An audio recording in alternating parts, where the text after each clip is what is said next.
Hi, this is Renee Romeo. Today I'm going to show you how to whitewash over brick. And it's something that you really should consider doing if you have a fireplace that you're not exactly happy with the brick color, which I'm not. In this case, the fireplace is in a dark corner of the basement, so I want to really brighten up this area. The way I'm going to do that, I'm going to do it with paint. I'm going to do it with a little bit of faux glaze. And I'm going to take apart this mantle that I actually installed and wasn't 100% happy with it. So I'm going to take it off. So what do we need in order to refinish the brick? I have a small can of faux glaze. I have a can of semi-gloss paint. What I'm going to be doing with that, I'll be using it straight on all of the existing trim, and then I'm going to cut it down with the faux glaze and use it actually on the brick itself.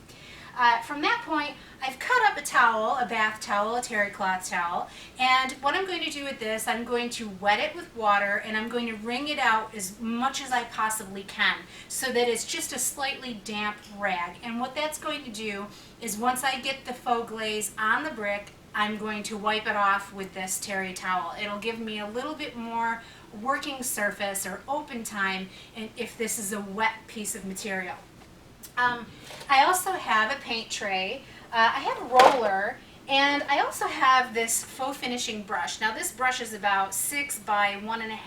It's very, very stiff. But honestly, I really am going to try to get away with just rolling on the faux glaze with a fuzzy roller. And if there's anything that's missing, I'll go in with this brush and kind of smoosh it in to all the nooks and crannies. And then for cutting in all along the edges, all along the crown molding trim and this piece of granite down here, I have an old paintbrush. Don't use a good paintbrush. You're going to be kind of smushing it into that brick. You might ruin a brand new brush. So try to get an older brush for that. And then I have two different kinds of masking tape. The blue tape is going to go along the top edge of the crown molding even though it's getting repainted. And then I have a roll of regular masking tape that's going to go along the carpeted edge and protect that carpet from any paint spatter. And I have a step stool and some paint sheets, and really that's all we're going to need. Mixture. So this is my paint color and this is the faux glaze. And so I'm just going to mix it together till it's nice and incorporated, and then I'll be ready to go.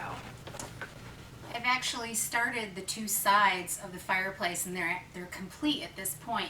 So what I've learned as a result of that is that the roller is not a good choice. The little brush is actually the best. The larger brush isn't going to work either. So the first two bricks are done all the way across, and I'm just going to wipe over the top.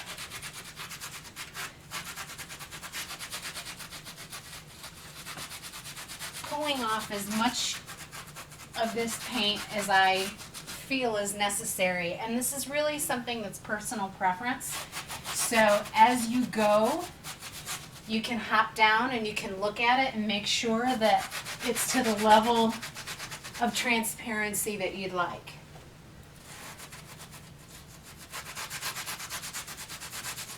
Takes a little bit of muscle.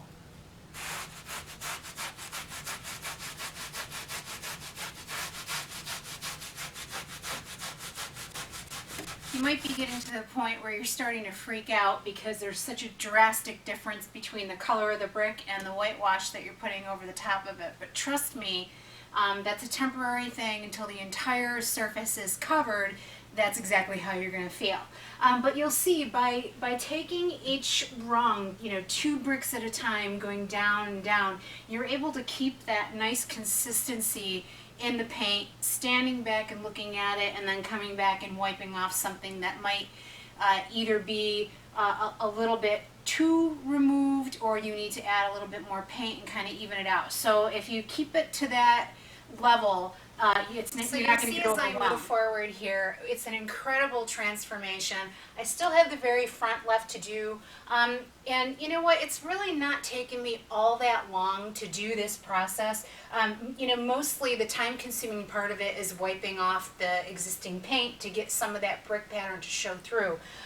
But really, I am so pleased, and you'll see exactly what I mean. You really need to get that entire surface covered before you can actually see how absolutely elegant this finish is. Here's a close-up of that process on how to get the brick covered. You really don't need all that much paint on your brush. As a matter of fact, the more paint you have on your brush, the more paint you're going to have to pull off with your towel.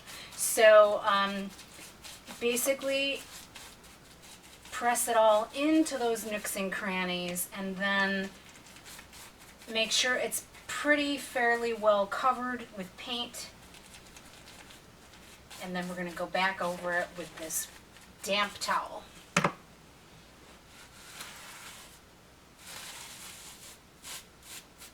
So it takes a little bit of muscle to get it off.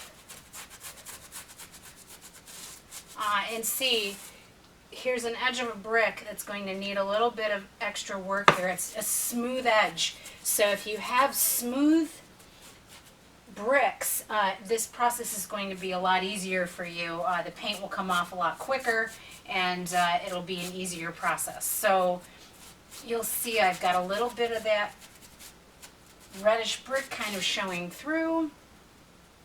I'm going to dab this a little bit, stand back, see if it needs more, which it does.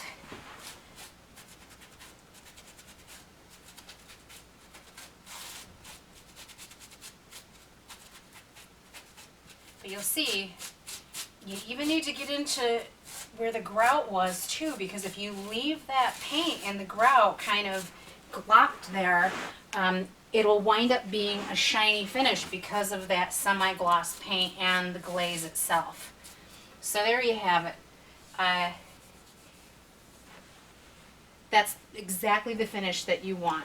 Aside from a little cleanup, the project is complete, and you'll see it's been just a few short hours. You can complete this in one day very easily with just a can of paint and a can of glaze, inexpensively as well.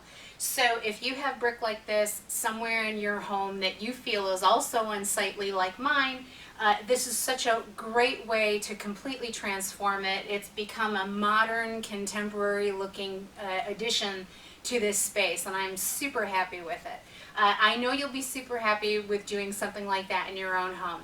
So until next time, this is Renee Romeo. Thanks again for watching.